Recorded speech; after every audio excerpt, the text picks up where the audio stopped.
Diamond city સુરતમાં ફરીથી નકલીનો ખેલ ચાલી રહ્યો છે। કડક કાર્યવાહી છતાં સુરતમાં નકલી ઘીના સોદાગરો બેફામ બન્યા છે। વેડ રોડની જય યોગેશ્વર ડેરીમાંથી નકલી ઘી ઝડપાયું છે।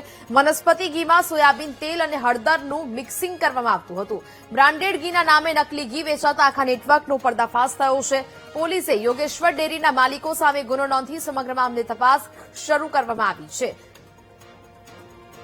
સંવાદદાતા ધ્રુવ ફોનલાઈન પર જોડાયા છે। ધ્રુવ, ડાયમંડ સિટી સુરતમાં હજી પણ નકલીનો ખેલ ચાલી રહ્યો છે। વધુ શંકાસ્પદ ઘી ઝડપાયું છે, શું વિગત? બિલકુલ, સુરતમાં વેડરોડ વિસ્તારમાંથી એક નકલી ઘી બનાવતી જે કારખાનું જે કહી શકાય તે પકડાયું છે।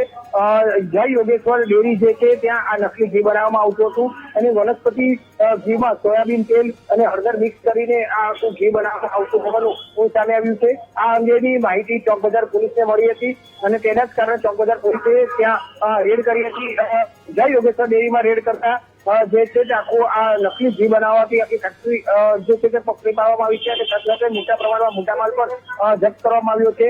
હવે તંત્ર કહેવાય છે કે ભલે ગમે તેટલી કડક કાર્યવાહી કરે, પરંતુ નકલી જે ભેળસેળ છે તે સુધારવાનું નામ નથી લેતા અને તે આ પ્રકારની ગોરખ ધંધા કરતા જ રહે છે। ત્યારે હવે આવા ગોરખ ધંધા કરનાર અને આવી ભેળસેળ સામે કડકમાં કડક કાર્યવાહી થાય તેવી માંગ પણ ઉઠી રહી છે। બિલકુલ ધ્રુવ, જાણકારી બદલ આપનો આભાર।